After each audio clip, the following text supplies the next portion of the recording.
Darkness kills, destroys the will.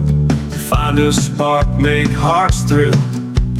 Hear the tales of time so grim. Shine a light, don't let it dim. Heather Brown downtown, bound. True crime story she's found. In the shadows, secret stay. Need a light that finds the way.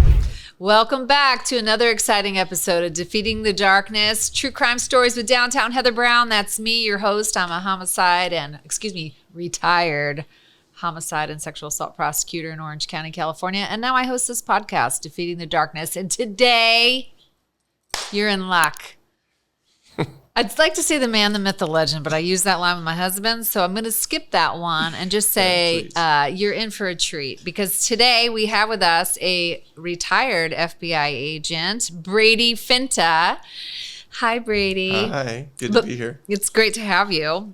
So Brady, I know you probably don't actually watch my podcast. I'm getting that from our pre-podcast filming conversation, but it's okay. I forgive you because I know you're a busy man. And we're going to talk about all the things you're doing now. But I generally start with my guests and talking about how we met. And it somehow usually starts with you and I met at a bar. But you and I did not meet in a bar. No, I don't think so. We didn't. Yeah. I don't even know if you remember the first time we met. Oh, yeah. Pop quiz. I don't. There was a lot of mingling going on in those days. Yeah, those were good times. There were good times. Yeah. We actually met. That was code word for I cannot remember. I can't remember. It's okay. Yeah. I do remember. I actually met you the very same day, I believe, that I met my husband. No. Yes, and I met your now bride that day. She had flown in from Australia to watch you. No? To watch me compete in the police Olympics. That's right. That is true. And I was on the sidelines with her. I remember she had like American flag shorts on or something spicy. And did she look good in those shorts? She did. I don't blame you for locking that down, Brady. Yeah.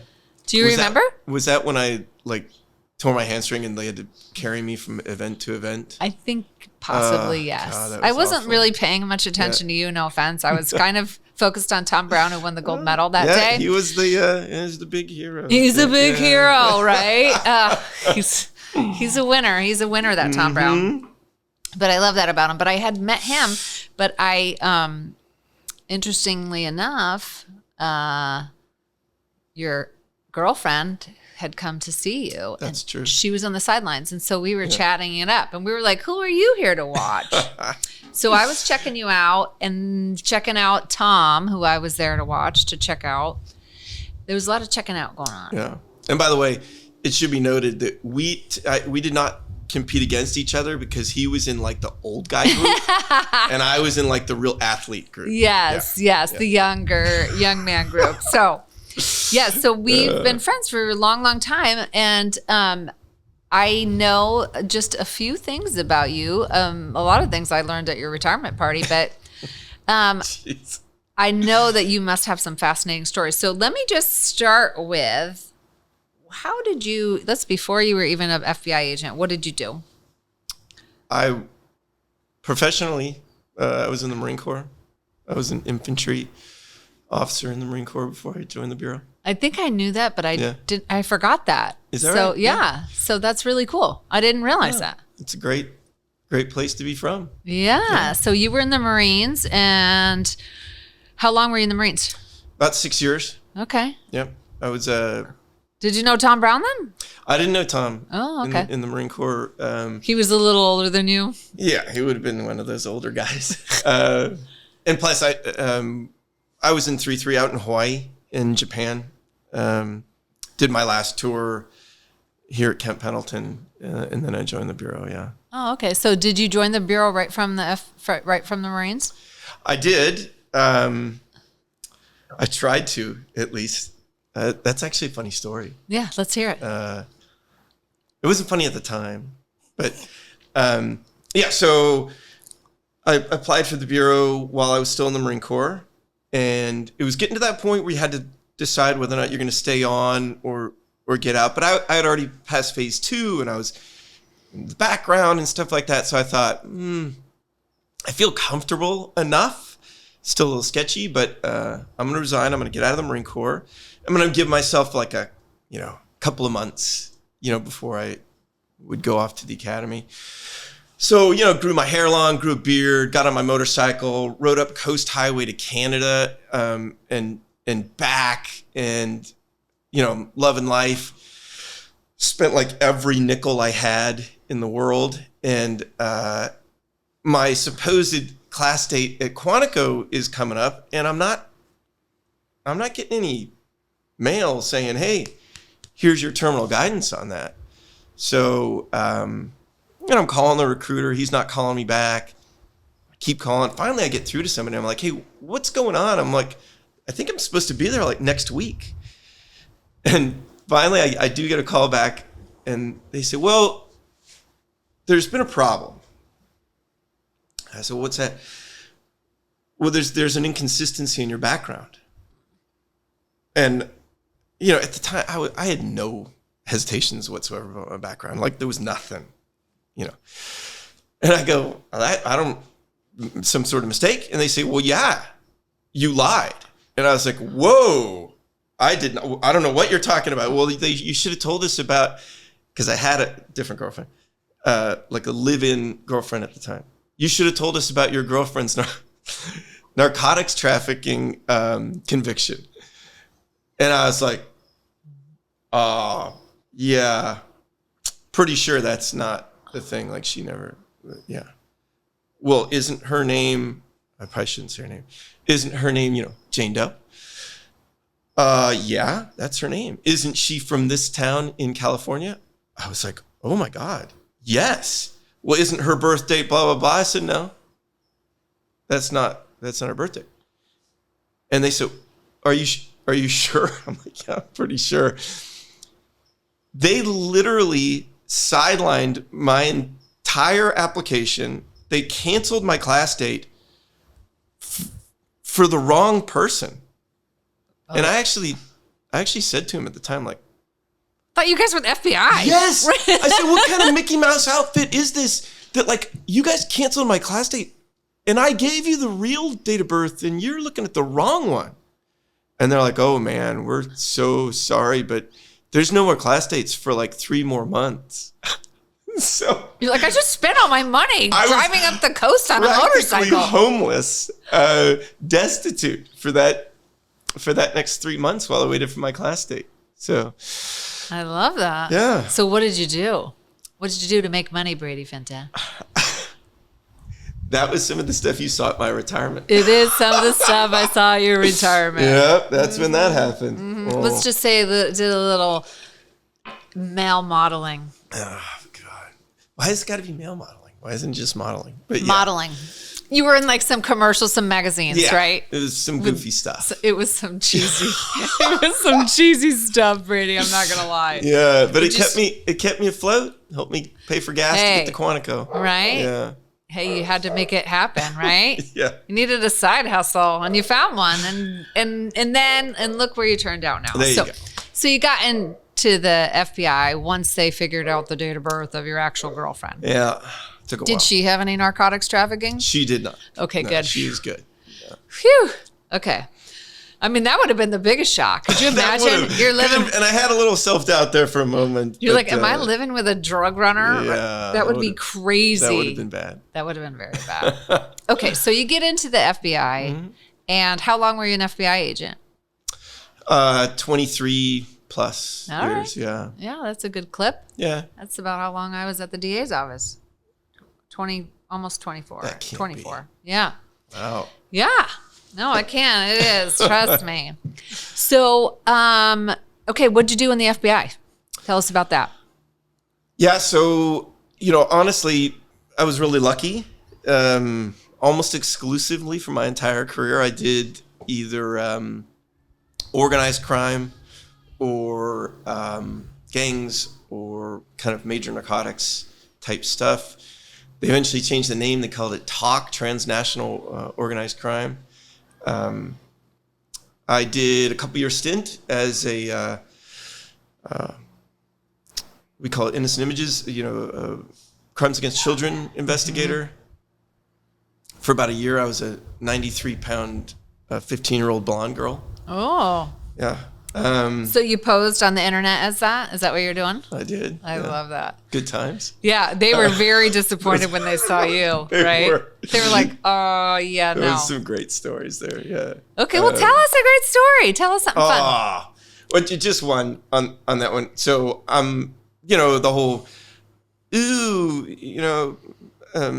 that's disgusting. These back and forth where all these guys are trying to figure out if you're actually 15 and, this, that, and the other. And I had this one guy, we called him Taz. He looked like the Tasmanian devil. He looked like big curly hair. He ended up being 5'8", 434 pounds. And during that time, I was actually posing as my own father. And I was going to loan out my daughter. So I was doing both of them, which was very confusing at times. But so I decided to loan out my daughter to this guy. He's going to take me to Vegas for the weekend and teach me, what for. And so we set up a meeting, where he's gonna show up, and he pours himself out of this Dodge Neon, like this tiny little car, and he starts coming across the parking lot. So we've chosen a Santa Ana police officer to be our undercover just for that meeting. And she is adorable. She looks every bit of 15. I asked her to come in pigtails and a little halter top with a short skirt and high socks. And she did. She was a champion. And like I said, she looked 15 years old. And she kept calling me sir. Yes, sir. For the briefing. This is what's going to happen. This is what we're going to do. Blah. Yes, sir. Yes, sir. And finally, I pull her aside. I go, listen, I'm an agent. Please don't call me. I'm just Brady, whatever. And she goes, oh, okay. It's just, she was just pretty fresh out of the academy. And we finished the briefing. Everybody's going to get set to go for the meeting. And she comes up to me and she goes, excuse me, sir. I go, yeah. She goes, you didn't really cover it in the briefing, but can I be armed during this meeting? And I go, of course, you're a cop. Of course you can be armed. She goes, oh, good. Because if that fat motherfucker touches me, I'm shooting him. I was like, I don't think it's going to come to that. But yeah, we arrested him, and we had to link 4 sets of leg cuffs together to cuff him. He couldn't even begin to get his arms halfway. Oh my. So we linked all these cuffs, and he kept complaining about, oh, my hands hurt. And I'm driving him to the, book him in. And I'm like, dude, these are not built for comfort. Like, shut up. I don't care. Right? And you're so compassionate. We get there and you're like, you're lucky I didn't light you on fire for wanting to have sex with some guy's kid, right? We take his handcuffs off, and it looks like he's got Mickey Mouse's mitts on. His hands have swollen like 3 times their size, to the point where I was like, I got really nervous. So we put him in the interrogation room, and I start talking to him, and I keep up the facade that he was actually talking to this real person. And I tell him, hey, listen, do you know how we got to you? We arrested this guy who was offering to loan out his daughter. And then we see these, texts and emails and all these communications. And this is abhorrent. It's atrocious. And I don't know if you know this, but I knew that you knew this because this was part of our earlier chats, that as the daughter, I was saying my mom had died. And, my grandparents were mostly taking care of me. And I said, man, his grandparents are just devastated. This has ruined their lives. So I kind of laid it on thick. And do you remember Christina Lewis? Did you know? Yeah. Christina? Yeah, no. I still have this little slip here. During the middle of the interview, she passes me a little piece of paper, and it just says, good God, you're a liar. That's hilarious. I get him to write a letter to the fictitious girl's fictitious grandparents, apologizing for everything he did and said and how he made them feel. And then he wrote a separate one to the DA's office. Because I said he was going to get charged. He didn't. You should apologize to the DA federally. too. That's what I said. I said, if you want them to start, having some compassion for you, better write it down now. So he wrote 2 little mea culpa letters in there. That was a good one. Oh my gosh. I love that. Yeah. You gotta have fun with your job. Like Christina Lewis passing that note. I love her. She's the best. She was my training agent for those kinds of cases, and she's amazing. Yeah, she's amazing. So we should have invited her over. You should have. I know. I would love she to would. see her again. She would love to come. Okay, so you're working on all these things. Tell us a good organized crime, or can you not tell us? Do you have to kill us? Yeah, that would be cool. I just worked criminal cases there. Worked at RNSP Regional Narcotics for about, for about 6 years. That was some of the funnest stuff I ever did. Did you go like undercover and stuff? No, I worked in the coin section, which essentially operated the informants for the groups. So we would operate the informants, the surveillance teams would do the surveillance, we would do the wiretaps, and then we'd put all that together. It's funny, I just gave a presentation on this to the Mongolian National Police, who have started a new regional narcotics task force. That I literally got an informant who was a pilot, he was a private pilot, flying dudes from New York to Chino Airport. Mm-hmm. And they're paying him like $30,000 a trip. And they're just bringing like gigantic hockey bags full of cash. Mm-hmm. And he's like, something ain't right here. So he just calls the FBI. I happen to answer the phone. He's like, hey, something's going on. So I drive out to Chino and talk to him. And sure as shit, he's flying millions and millions and millions of dollars from Long Beach Airport, New York to Chino Airport. So I told him, just keep doing it. I'm going to start following guys around and see what's going on. So we start following guys around, seeing it. So it ends up being these Greeks that are flying. So we had called it Operation Icaria. Icarus, Daedalus, the whole Greeks fly too close to the sun and then come crashing down. So when they get here, they hand the money off, which happened to be to this Iranian group that had the connects to the Mexican cartel. The Iranians would sort cash, get it to the Mexicans, buy cocaine, put it into trucks, 18-wheelers, drive them up to Canada, hand them over to the Italians. The Italians up there would sell the cocaine. So here we were buying it at the time for like 22, probably 1,000 a kilo. They're selling it up there for like 48. So they're making a really good profit. They would take half the proceeds. And one of our subjects got caught doing this. They would fly it to Switzerland and buy gold with it. They'd take the other half of the proceeds. They'd buy Canadian weed, drive it to New York, which is super valuable in New York. They sell it in New York, make a shit ton of money, take half of it, send it to Switzerland, buy gold. Take the other half, put it on that airplane, fly it to LA, buy more cocaine, and do this. And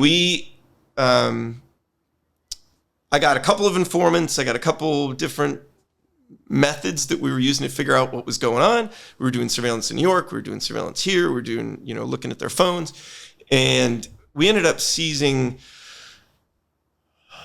a few $1 million on that case, something like 400 kilos, arresting a lot of people. A couple people got murdered up in Canada because they thought they were the informants. They actually weren't. But one particular load that they loaded right here in Fontana, we slapped the tracker on that truck, and it's going to Canada. So the route that this thing's taken, we don't know. We're like, okay, it looks like they're going to cross in Detroit. So my partner and I, we fly to Detroit, get a little task force there together, brief everybody up. This is how we're going to do it. We have this elaborate scam of, stopping, traffic at the, port of entry and running dogs on all the trucks, making it look like it's a random inspection, that kind of thing. And as we're doing all this at Chicago, the truck takes a right turn and we're like, oh no. So we hop in a rental car and drive, and it takes us 3 states to catch up with this truck. We finally catch up with it. And it's going all the way up to upstate New York, Champaign, New York. Mm-hmm. And right before it crosses the border, call state troopers, get that thing pulled over. And he did an illegal lane change. And so I told the state troopers, hey, I just saw him do this. So they talked to him. They're like, hey, you did an illegal lane change. He goes, oh, I dropped coffee in my lap. And I was like, oh, hey, but okay, great. Step out. You don't mind if we look in there, do you? And they're like, no. 109 kilos, I think, in the cab of his truck. Oh, wow. Yeah.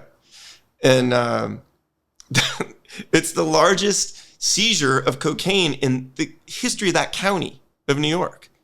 And at the time, you know what it's like being from the DA's office. When the DA shows up, this is a local stop. The DA is going to show up and take this giant seizure and be on the front page of the news. The DA shows up and says, I'm officially requesting federal support in this investigation. And I'm like, I'll help. So we keep the case secret. We take it over from that point in time. So all those kilos are still in this tiny little town, in New York. And Fred Bragg, retired FBI guy up there, says, hey, tell you what, he was just helping us that day. He goes, I'll take care of it. I'll get that cocaine booked in. And when you need it, just let me know. I'll get it to you. So we go back to California, time passes and it's trial time. A couple people want to go to trial. Okay. Hey, Fred, we need those kilos. He's like, man, how am I going to get 100? And you can't just, usually can FedEx, so you can't FedEx 109 kilos. And he's like, I gotta figure this thing out. A couple days later, he calls me and says, hey, can you meet me at Chino Airport again? I say, yeah. I swear to God, Fred Bragg, somehow, he's a champion, convinces the FBI director to loan him his G5. And he loads it up with 109 kilos of cocaine and flies it from New York to LA for my trial. So the FBI director's plane was used for that. It was awesome. To transport. That's when you felt like you were really in the FBI. Yeah, now you're like, this is like a this movie. Is so cool. That's cool. So that was a great case. It was typical. I must say though, my wife. Yes. Okay. So she's Aussie. Yes. And this put things into perspective for me when I decided, because I got to San Diego from LA and I continued working mostly cross-border violence, but related to large drug cartels. So big money laundering, big drugs, and big violence down in San Diego.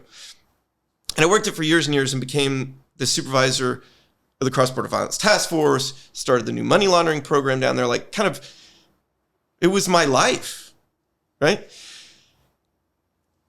And right in the middle of this, my wife and I are sitting there on the couch one night watching the first season of Narcos. And Narcos was really well done. Yeah. And it was the Pablo Escobar season. And, I actually had a case while I was in San Diego on one of Pablo's old money launderers that was doing the black market peso exchange for, millions and millions and millions of dollars. And we're watching. And she picks up the remote and she goes, hey, hang on. Did he just say a kilo of cocaine costs $80,000? And I go, yeah, in 1980. And she goes, well, hold on. Well, how much does it cost now? I said, $23,000. And she goes, so It's cheaper. There's more of it. And it's easier to find. And I go, well, yeah. She goes, you all suck. I'm like, that sums up my whole life. Right. Like, my whole professional life, I essentially worked counter narcotics on large organizations, and we lost. Like, it got worse and worse and worse. So it really made me rethink, like, what I was going to do with my life, I think. You wanted to make a little more of an impact than like lowering the At least cost not of suck. cocaine. And Yeah. Yeah. She's so funny. Your wife is such a spitfire. That's God for bless sure. her. Yeah. Yeah. She's a firecracker. It's a lot of times at my expense. But Yes. Yeah, it's fun. Oh, you and Tom Brown. You need a little. That's what sucks about having smart wives. Yeah, they don't let you get away with. Nothing. Yeah, we're not falling for your woe is me stories. No. Okay, so let me freshen up your drink while we're moving that on to would the be next nice, thing. 'cause this is good. Is it good? Did it make a good one? I made my first cannot old complain. fashioned, and Thank you. you're welcome. I did tell Brady how I went to bartending school, I was impressed. Yeah. but I never finished because they made me memorize old drinks like the grasshopper That's and the what rusty bartenders nail, and I'm like, the Kevin's drink Tito's soda, lemon wedge, and tequila on the rocks. That's all I need to know. You could get away with a lot less than knowing, 90 drinks or whatever it is. That's for sure. All those drinks, right? So I'm going to teach you how to make an old fashioned. This is improvised old fashioned. First, you take an empty glass.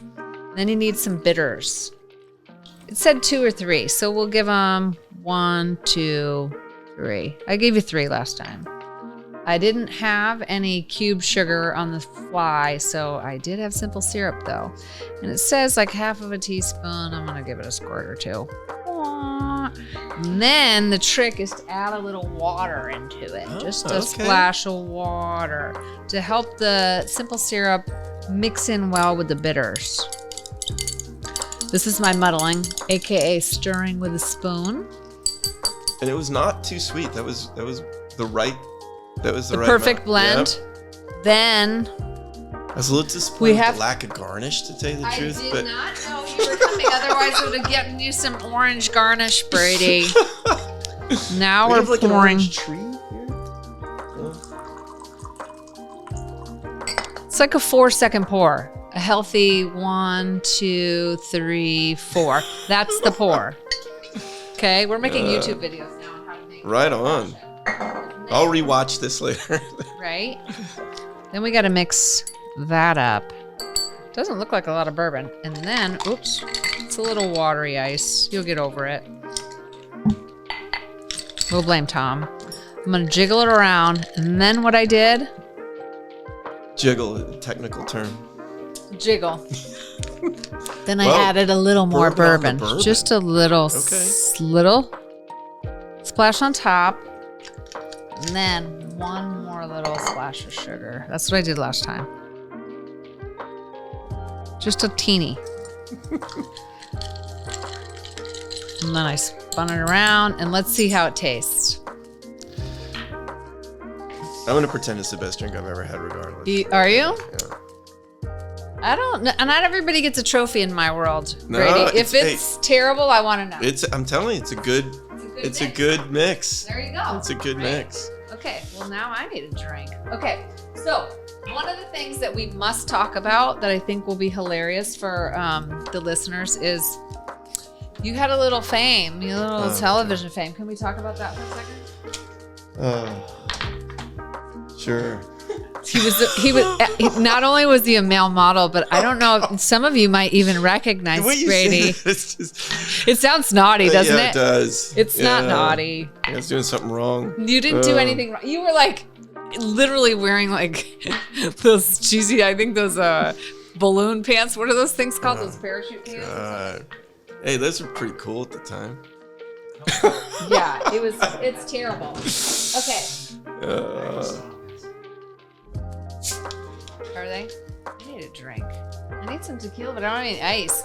Garçon, where's my husband? Oh, you got some dos artes over there, man. You got the good stuff. Yeah, I got some good stuff. Oh, I like the drugstore too. So we're gonna have. Añejo. All right, now I'm just gonna pour a little tequila. Okay, here we go. Now let's finish our conversation. So tell them about your Yeah. Well, TV let's fame. get this over with. Okay. So we can drink. All right, tell us. Ooh, I might have spilled bitters on your microphone, Pete. So it was harder than it looked, but one of the cool things about that, which is 100% true, and by the way, most stuff in the show is absolutely true. They don't feed you, they don't help you, they don't tell you anything. Like, you are making that shit up as you go along, and it was miserable. It rained like 24/7 the first 3 days. Cold, shivering, wet, not a bite to eat. Like, it was real. But as I'm climbing up the top, I get to the top and I grab this stupid idol thing. And right when I hold it up, I swear to God, boom, the heavens open up and it starts pouring rain like on cue. And people were like, including me, a little bit shocked. That was, I don't know. I thought that was pretty cool. That is cool. The fact that it rained nonstop for the next few days sucked. But no, anyway, so one of the things they make you do is sign all these non-disclosures and you can't tell anybody anything and this, that, and the other. And going into the final round of interviews to get on the show, one of the things they do is, and I don't think this is like secret, they send everybody to a hotel. I think they rent out like the whole hotel, I'm not sure. And you're instructed, you're not allowed to talk with anyone, period, except for the producers. That's it. So they let you out of your room for like an hour to work out and like 30 minutes for each meal. And that's it. You got to spend the rest of the time alone. And they'll come and they talk to you, they interview you and stuff like that. And, during this process, like, they weed out, I think, a lot of wackadoos, right? Because it's hard. Well, they tell me this is coming up. Hey, we want you to come and spend this week at the hotel. And I go, oh, shoot. I have trial. I had a trial that week. And they were like, trial? What? No, you're a final candidate for Survivor. And I was like, what? No, you guys don't understand. It's a federal trial. I'm testifying. I'm going to trial. And they're like, well, no, like, if you don't come, you can't be a contestant. Like, that's it. And I was like, well, that sucks. Okay, sorry. And so a couple days later, I get a call from one of the producers. Like, okay, well, is there something we can do? Like, is there a give and take here? And I go, well, Mondays are, jury, they picked a jury. So I'm not going to testify on Monday. And I could probably skip Monday. It's only going to be a 3-day trial, Tuesday, Wednesday, Thursday. I could probably be there by Thursday night. So that would only give me Monday, a little bit of Thursday, Friday, and a little bit of Saturday. So essentially like 3 days in the hotel. Everybody else is spending like 5 or 6 days there. And they were like, well, okay. So I skipped most of the you do lead a charmed life. Brady. And it sucked. The hotel part sucked. So I'm glad I got to skip that. But I'm glad you did too. I made it through. Yeah. All right. Well, we don't have to talk about that. Yeah. So the funny part though that came from that, I essentially tell them, listen, I can't lie to the FBI, like, period. And I also can't lie on national television, right? So the only way I can go on the show is if I'm honest about everything other than my employment, because I lie about my employment all the time. But I can't come out as a liar, so I'm not going to do that. But also I can't lie to the FBI. So I had to figure out my exact chain of command all the way to essentially the assistant director of the criminal division. So there's only like 6 people. And I told each one of those 6 people, in an EC, in a written document, that this was my plan. This is how I was going to do it. And I ended up interviewing like the AD of public affairs, the AD of criminal, like all these people trying to convince me not to do it, to tell you the truth. But I was like, hey, I'm taking time off and like, I don't think you can stop me. Like, right. So they approved it. And I go, but nobody else knows. So I'm gone for 52 days, leave without pay. Oh, wow. Yeah. 52 days. And so my AUSAs don't know.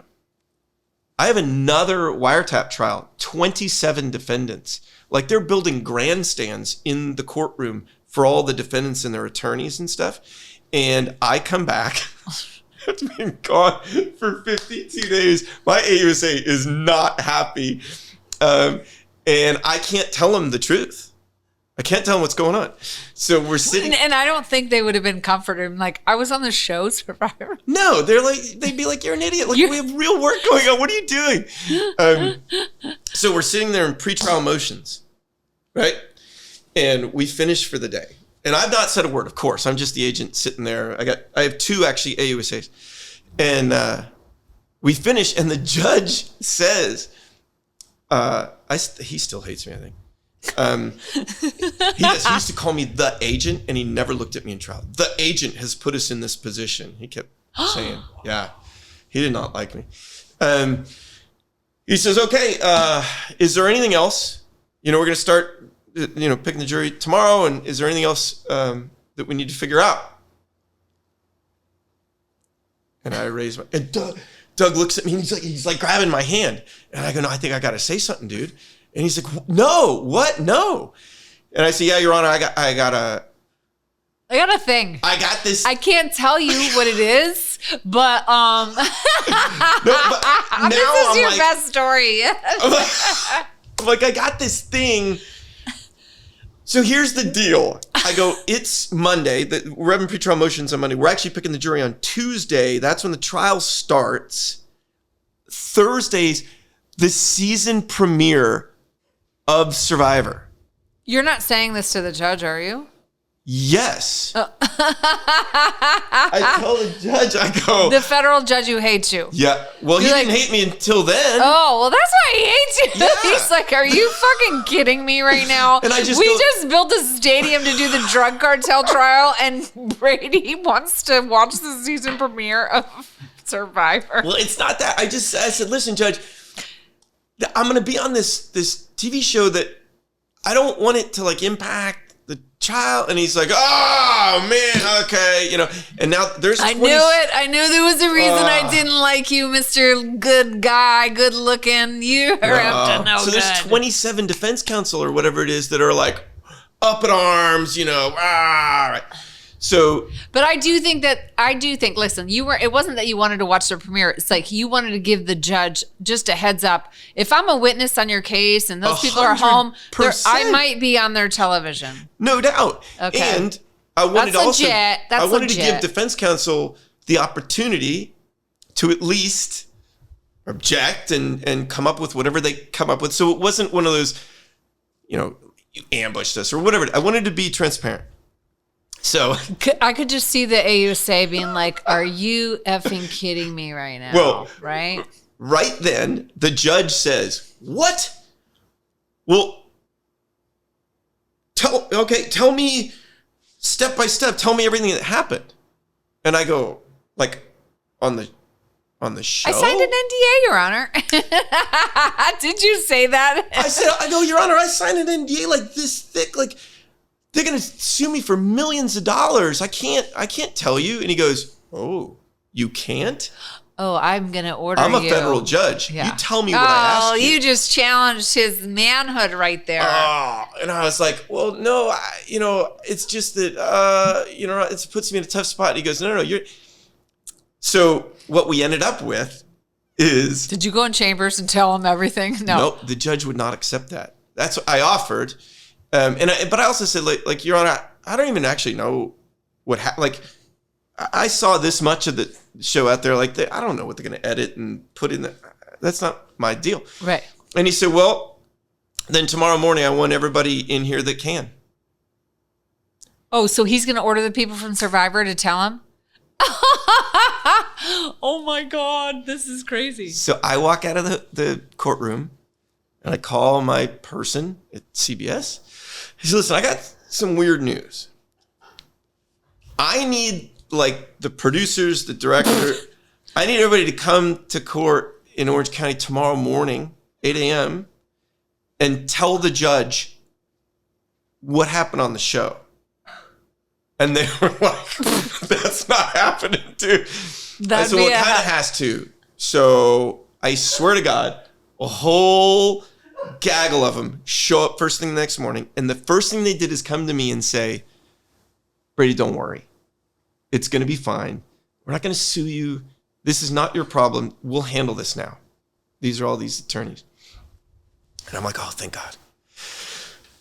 So they walk in. And the judge says, okay, there are like 27 defense attorneys in there or whatever it is. Okay, tell me what happened. I want to know everything that happened, whatever. And, Your Honor, it's proprietary. The show depends on the fact that people don't know what happened. And if this leaks out, it could damage our brand and blah, blah, blah. And he goes, yeah, whatever. Tell me what happened. And they're like, well, can we go in camera, like just, and he goes, no, this is a court. And he goes to the defense counsel. Hey, nobody's saying anything about this. Okay, tell me what happened. So I swear to God, the producers tell him. First show this, second show that. What I come to find out, I think they kind of cut me out of the show a lot after this. They're like, let's minimize, anything that has to do with this idiot. This idiot, Brady. But then they say, oh, and Your Honor, on the 5th episode, Special Agent Finta is voted off. The judge is like, yes. Yeah. Oh, I mean, tell me more. He's kind of like, well, I guess I don't need to know any more than that, right? And as we're sitting there, Doug, my AUSA, who I think he's kind of enjoying this a little bit, but he's still pretty pissed. He passes me a little bit of note. And as I'm sitting there, I look at it and it just goes, you suck. Oh, you got your wife telling you suck. Brady, I think you're amazing. Just for the record. So, by the way, we convicted Brady needs everybody on that case. If you think Brady's amazing, do the little hearts. Yeah, a little thumbs up. Yeah, a little thumbs up. Yeah. Send a message on the, podcast comments, okay? That Brady Finta is amazing. Do you know Brian Riley? I do know Brian Riley. Oh, my God. Okay. Quick story about Brian Riley in that trial. So one of the things in that trial, I wrote a ton of wiretaps. There was one line in English, a couple in Spanish, and a couple in Vietnamese. It's got 3 different languages. We did like 6 months of wiretaps. A lot going on that case. And, but, in court, when the intercepts are all in Vietnamese, you got to read the transcripts.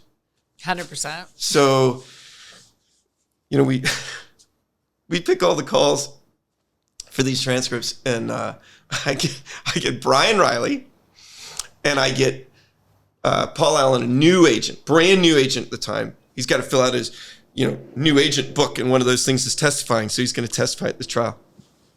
So we have these 2 Vietnamese gangsters. This is going to be some really bad language. It's okay. Okay. We get these 2 Vietnamese gangsters, drug dealers, that are talking back and forth, all in Vietnamese. And so Paul reads one, Riley reads the other. And I'm testifying, and at the end of each call, I have to tell what it meant and, the code words and the effects on the case. And Brian Riley's a very kind of white-collarish agent. FBI, he's got his nice suit on, and he's reading in the best way he knows possible, which is, motherfucker, bitch-ass motherfucker, where my shit at, dude? And Paul, the new agent, for some reason feels like he needs to get in character. And he goes, bitch ass motherfucker, I'll fuck you up. And I immediately start laughing, and so does the jury, and so did the defendants. The judge ain't laughing. I've got my coat pulled up over my face. Yeah, you're not allowed to laugh in federal court. Yeah. I could never work in federal court. Riley's I'd be like, disbarred in the first day. Bitch ass motherfucker, don't do that shit no more, bitch. Right? And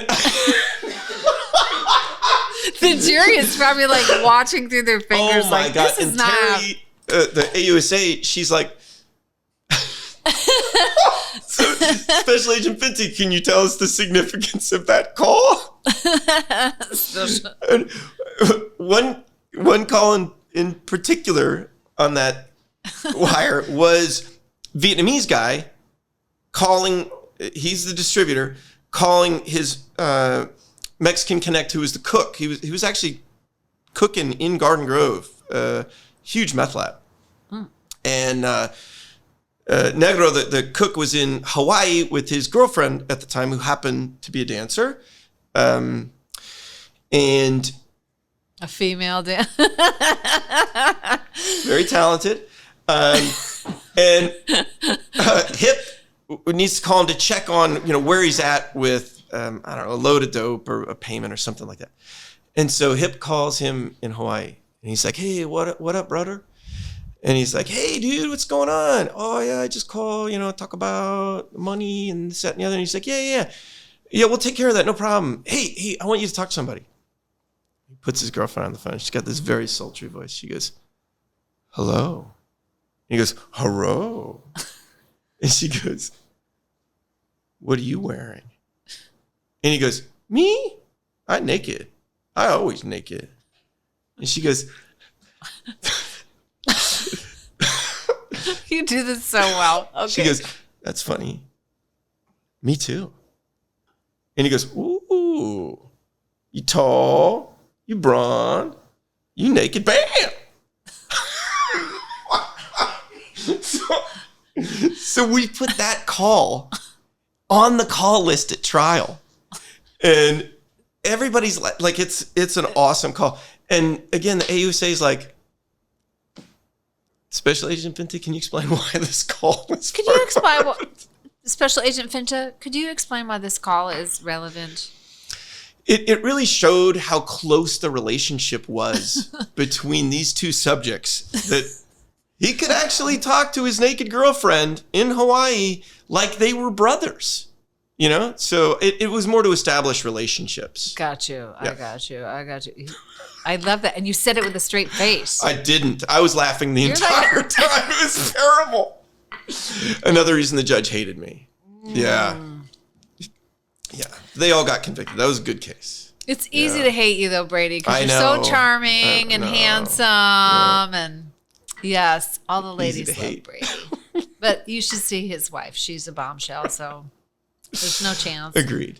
Yes. Okay, so where were we? Okay, the reason I actually brought you, let's get to that. I love Not your just stories. the bourbon? No, it was the bourbon too, because we haven't seen you in so long, and I wanted to visit with you. It has been a while. And it was an excuse. Like now you had to come see me. So, and thank you, because I know you traveled to get here and visit with me and come on this episode. But I think we should talk about so did I get through your whole FBI career? I don't know. After two that's all the tequilas. important stuff.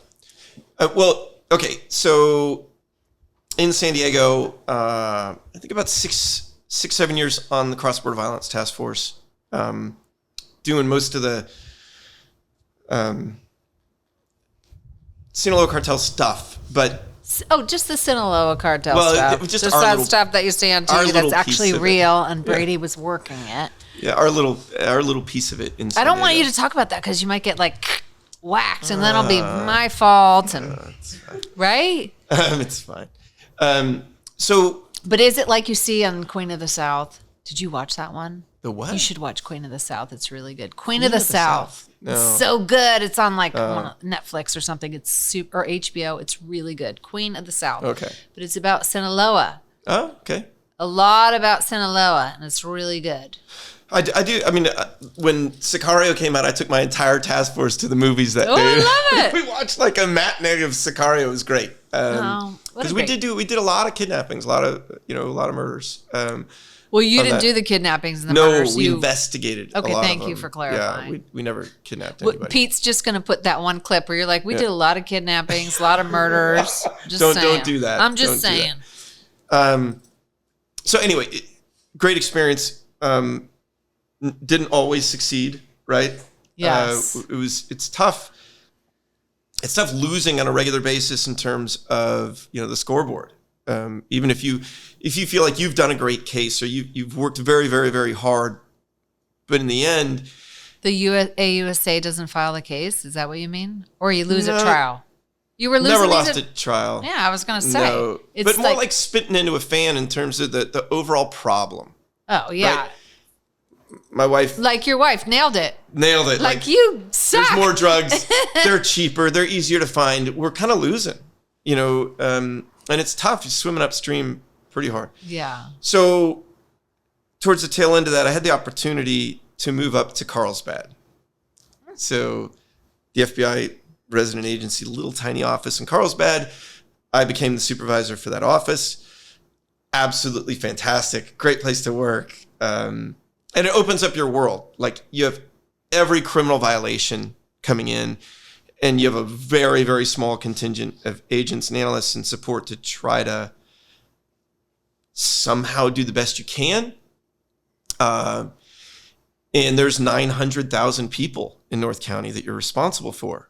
So 6 agents and an analyst it's tough. And we were just inundated with complaints on elder fraud. Many, many, many hundreds of them. Wow. So, obviously I'm looking at this as an overall crime problem and going, well, what do we do? And at the time, at least for the FBI, it was a very, very low priority. Like it was banded so low that essentially the only way you could work it is if you had nothing else to do, which never happens. So, tough. But it breaks your heart, seeing those complaints and not being able to do anything about it. So the DA's office came to me one day, Scott Perillo. I don't know him. He is... He's not OCDA. No, San Diego. Oh, gotcha. Yep. That's why I don't know him. And one of his DAIs, Felix, came to my office and said, hey, we got this great case for you. It's like a, big elder fraud case. We have 3 victims in San Diego, each lost about $30,000 a piece, and blah, blah, they start going on. And I kind of stop them. And I'm like, guys, I appreciate it. I really do. And I'll listen to you. But I mean, my white collar agents have like multi-million-dollar cases, and I was part of the problem. I was part of that mentality of it's not the Sinaloa drug crime. It's like an old lady who got swindled out of some of her retirement money, and again, I was part of the establishment that looked at that as somehow not measuring up, right? But I said, go on, but I'm going to listen, As I was listening, I started taking notes and came to the realization that it's essentially the same thing. It's transnational organized crime, right? It is gigantic. It looks very similar, to tell you the truth, to the cartels and the way they operate, the way they launder money, the way they deal with the proceeds. But in the end, these are not victims that are buying drugs and moving them and laundering the money and all this other kind of stuff. These are like our parents, our grandparents. These are people who do not deserve this, can't recover from it. Sometimes lose their life savings. They sometimes lose generational wealth. And by the end of that meeting, I was like, we'll open up a case. I love Brady Finta. That's why the judge hates you, because you're amazing. He was jealous. So we opened up a case and went to the U.S. Attorney's office with that case because I knew if I just sent the paperwork down, Nothing would ever happen. Nothing. So I drive down there, and there's an elder fraud coordinator in San Diego at the time. Mm-hmm. And I go into his office and I go, hey, I got this case, 3 victims, 30,000 apiece. And he's like, stop. He's like, get out. He's like, come back when you're at millions. And by the way, we don't even do elder fraud. Like we do, other stuff. And I'm like, this is your grandma. I'm like, yeah, these are people that, he's like, listen, dude, we can't, right? We can't. I said, well, then you don't mind if I shop around, right? He's like, I don't care what you do. Whatever. Okay, no sweat off his back. Yeah.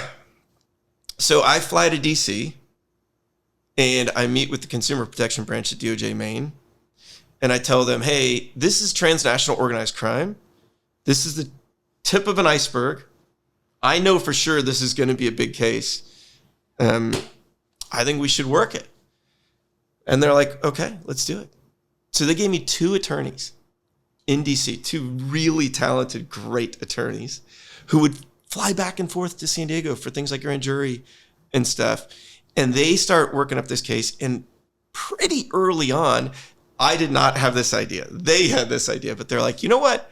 This looks like a RICO case to me. Mm-hmm.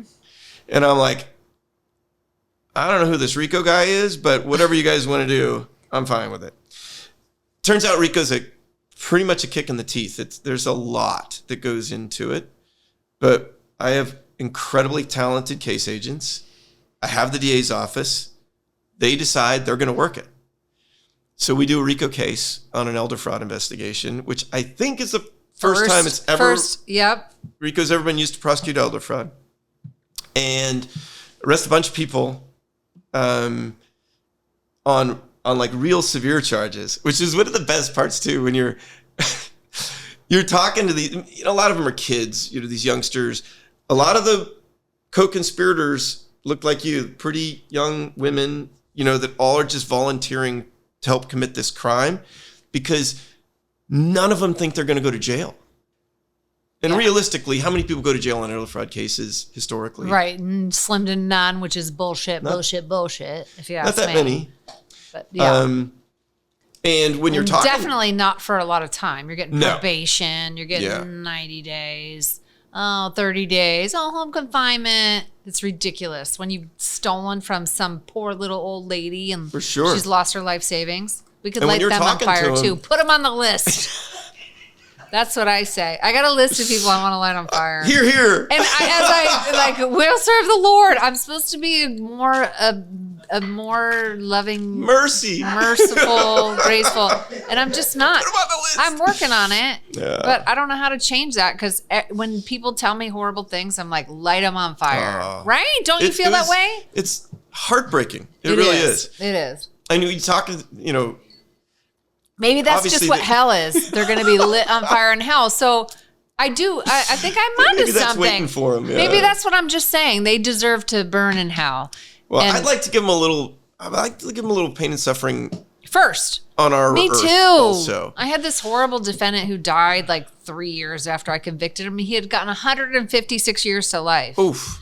And he deserved every minute of it. And you only got to do 3? No, and he died of cancer, and I was so disappointed. Is that terrible? But I was like, oh my God. He was the bus driver for the autistic children. I'll let your imagination go where it needs to go for that. I told that story before, Terry Shields. He was horrible. And I wanted him to suffer and then die. I could see that. Okay? I could see that. All right, forgive me, Lord. All right, You're I'm human. Terrible. Okay, so go on. So one of the best things talking to some of these, because some people, hey, they're money, they're just co-conspirators. Like they're literally participating in the crime, and they kind of feel like they're immune to some degree, especially the youngsters. And talking to them, they look at you like you have a third eye in your head saying, hey, you're going to go to prison for this. And they're like, prison, right? Like, no, like for real. This is a federal case. And they were sentenced to years and years in federal prison, which was fantastic. And the more often we can do that, the better, right? Amen. But there's a lot of reasons why we can't do that right now. These cases take forever. They take years to investigate. They do. They're complicated, right? 3 victims in San Diego. I don't remember how many victims the case agents actually designated as victims. I want to say it was like 350, something like that. Almost all of them were in other states, right? I think it was 38 states where there were victims of this same fraud. So victims all over the country, money's going all over the place, co-conspirators all over, bad guys in other countries. It's complex, right? It's a bit much for a lot of our state and local investigators because they don't have jurisdiction for a lot of that, right? Yeah. Are you really going to extradite somebody from the Bahamas on a money laundering charge on an elder fraud case in Orange County? Probably not. For the federal prosecutors, it's pretty tough too because they present as pretty small cases. 3 victims, $90,000. We have multi-million-dollar cases. Now, I actually printed it out. I put it in my office just so I could look at it every single day, and it said, behind every $14,000 victim is $1 million case. And we have to keep reminding ourselves of that because they don't present like that. They do say, come back when it's at $1 million, right? They do take years. So I tried as hard as I could when I was in the Bureau.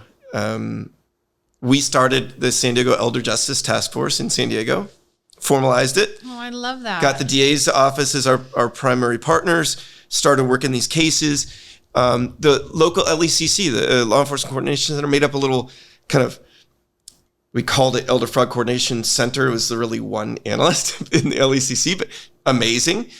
She started taking the leads from all the San Diego County agencies. Oh, that's cool. Since I left the Bureau, the guy that took my place has made that function like 10 times better, where they actually have a dashboard. They know all of the numbers. They know all the victims. They're able to piece those cases together and cherry pick the ones that are best for the task force to work. Like, it's a real effort. The problem is you're pissing into the wind. Like, it's all over the country. It's all over the world. If you have a functional task force in San Diego and nowhere else, it doesn't make any difference. They'll just find victims elsewhere, right? So we need them all over the place. But also we need to make these cases more accessible, like more workable. So one of the things I found that was best is to go outside of government, go outside of law enforcement, and go to our civilian partners that really want the same things. Like, if you talk to an investigator from Walmart who does like gift card fraud where elders lost tens of thousands of dollars, they want those people held to account the same way FBI agents do, right? But they don't have an AUSA to go to necessarily. And also they have like a really small piece of that whole elder fraud picture. They're on kind of the money laundering side of it a lot of the time. But, AT&T has a pretty big part, and so does like the banks, and so do the tech companies, and so do other retailers, and so do nonprofits. And there's all of these different pieces that are out there in the private sector that if you stacked up what they have, you make some killer cases. So that was my idea when I retired from the Bureau, is maybe come up with a way that we could do that we could put all those together and then offer it to law enforcement, where you're like, it would take you as an agent a year to get to that point in a case. Why not give it to them right up front and support them during these cases? So, I don't know. That's what I did. I started that. So what are you doing? Tell me. This is a company you started, a business that you started? It is. We call it NEFC because we needed to come up with like an acronym that people could just say, like NCMEC. Yeah, right. Everybody knows NCMEC. This is NEFC, the National Elder Fraud Coordination Center. We actually teamed up with not as easy to say, but NCFTA, the National Cyber Forensics Training Alliance in Pittsburgh, that does this for, a lot of cyber, malware and ransomware and hacking and frauds and all these kinds of things, where we have a place now where these companies can contribute those cases, and we can start to analyze them as a group as opposed to individually in these silos that weren't really getting anywhere. We've already started, and it's amazing. It's amazing. I love this. Yes. It's so very that's cool. your new business venture. That's my thing. It's It's your purpose. It's My your little- passion. my little passion project. Who would yeah. have thought? Like I that know. person who came in, you're like, oh, please. And now that's like the thing that your heart burns for is to help these elderly. It gets me out of bed every morning. Oh, It's I a love beautiful that, thing. Brady. Okay, so what's it called, and how can we support you, and what do we need to do? Get the word out? What's the story? We do need to get the word out. What I was trying to do, I was probably biting off more than I can chew in the beginning. I was trying to get everybody like, hey, join in. You got to crawl, walk, run for these things a lot of the time. So I actually reached out to a group that we call founding members. The people that were there kind of from the beginning on this idea. It turned out to be AARP, Amazon, Google, and Walmart. And they all got together, they pitched in, and we started. And now we're courting other members out there. We just signed up Meta and Microsoft. We're working on some of the banks right now. This sounds amazing. It is This is a amazing. big deal. Like you started something that was really big. Well, it started pretty small, but I think it's going to be big. I want it. I mean, I want. So right now, if you're a rural cop in Iowa, right, and you're doing a regular old case on some jerk off that's sending terroristic threats to his ex-girlfriend, right? Yeah. And you grab his computer and you look at it, and he's got kiddie porn on his computer. What do? You bust him for kitty porn. Well, you go to the computer forensics lab. Yeah, you take it to the download RCFL and you send download it to it. NCMEC. Yeah. NCMEC sends it back, says, yeah, that's validated kitty porn. They help you write the warrant. You write a warrant, you arrest the guy. Piece of cake. You look at that same computer and you see indicia of transnational elder fraud. What do? You don't do anything. You don't do anything. You don't do anything. You close the, because what can you do, right? There's always something you can do. I want there to be a place, just like every cop in America knows about NCMEC. They do. I Yeah. want them to know there's this NEFC thing out there that if you start a case, or a local FBI office, or HSI office, or Secret Service, or IRS, or Postal, or somebody starts a case, I want them to know there's a place where they can go, where they could say, hey, private sector America, do you know anything about this IP address, or that cryptocurrency wallet, or, this physical address, or this person, or whatever it is? I want there to be a place where we can help those cases and energize them to the point of success, instead of a 2.5-year investigation that takes, forever, where a couple of people go to jail. Like, I want to be able to inject the private sector into this. And I think America's companies really want that role. They want to do it. They do. Yeah. They totally do. Oh my God, I think this is a brilliant idea, Brady.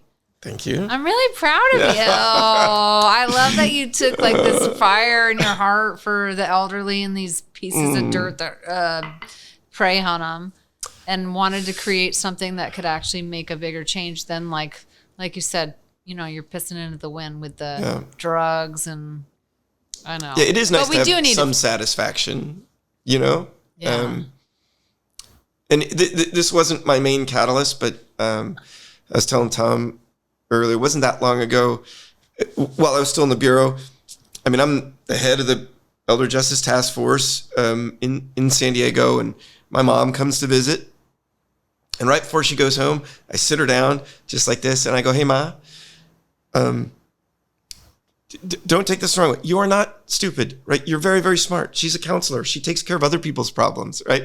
I said, but these scammers out there, man, they're really good. and they do certain things, and they get into your head. They create a crisis in your head. They put a timeline on you. They make you do things you probably wouldn't normally do. Here's some of the signs and symptoms. Here's some of the ways they're doing it. 5 days later, my son, Mason's 14 at the time, he comes out, he's on the phone, and I can see him looking down the hallway at me. And I immediately know something's wrong.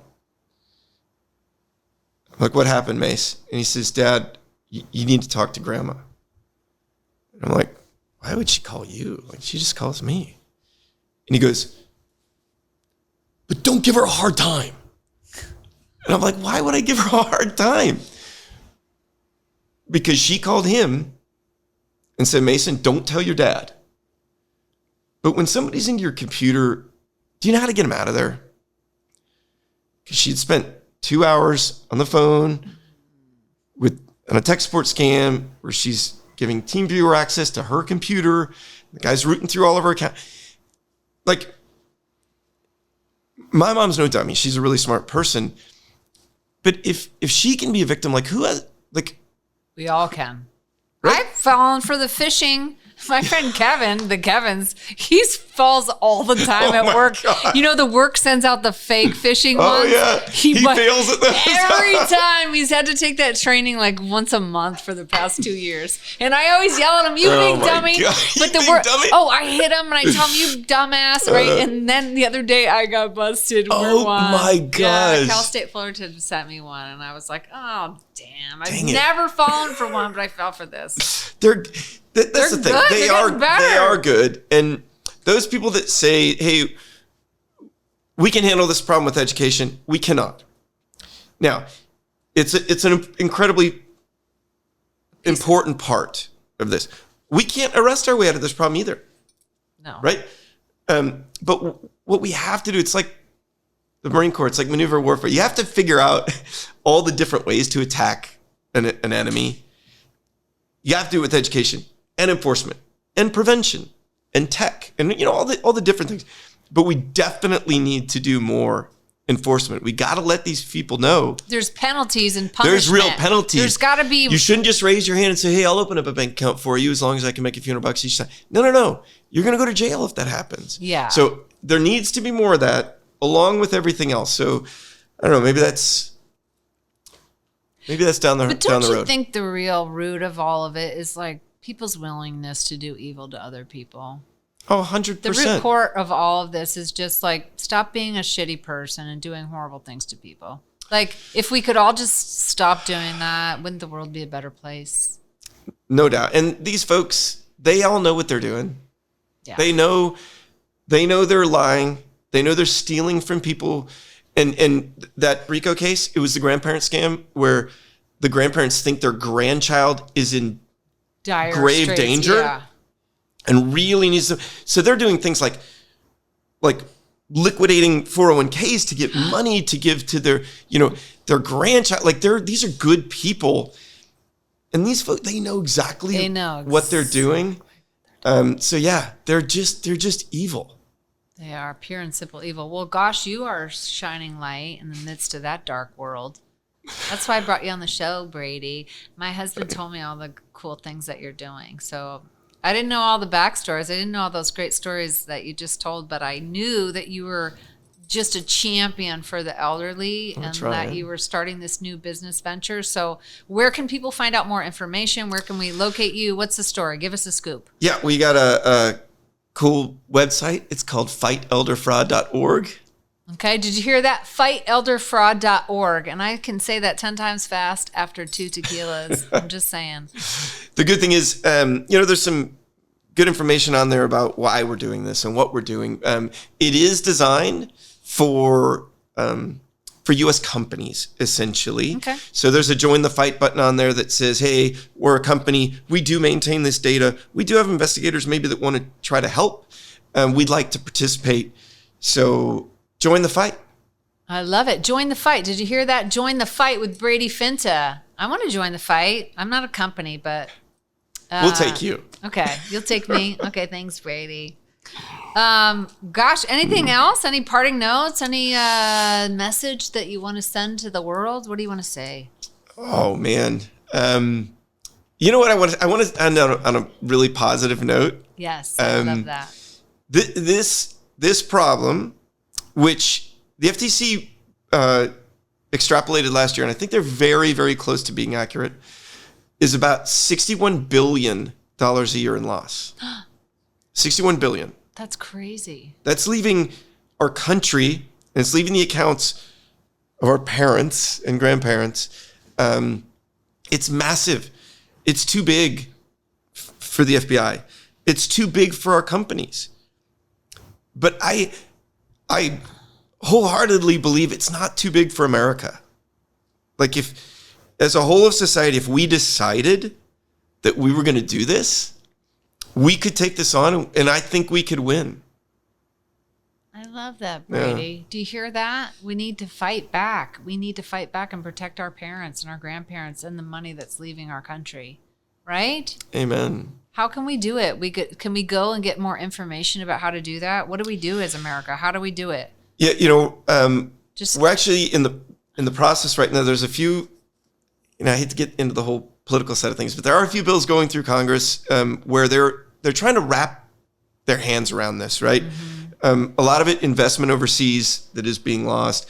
Investment in the United States, 401ks that are being lost. It does affect our national security, right? Because 100%. if you've lost everything, now you're essentially a ward of the state. Like we got to take care of our own people. So hopefully these things make it through Congress, and it makes it easier for Americans, companies, and law enforcement to join together and do a better job. Yeah, I love that. Wow, you're doing amazing things. This is We'll huge. see. Oh, I love that about We'll you, see. Brady. Yay. Well, we're out of time. So, for the episode, that doesn't mean we can't have a little Oh, no, I might stick around for a little while. more liquid refreshment and some steaks that I think my husband might have grilled up for us. Anyway, that's a wrap. Come on. Does it get any better than Brady Finta? This guy's amazing. You really are. I want you to know that. You do not suck. I think you're pretty darn amazing, Brady. And I'm not just saying that because you're so good looking. Anyway, thank you so much for coming on the show. You. I loved all of your stories, and I knew you were going to have some juicy stories. I knew you weren't just a pretty face, Brady. Anyway, well, God bless you for fighting the good fight, right? My pleasure. We need to fight. Fight. That's what I say. I love that.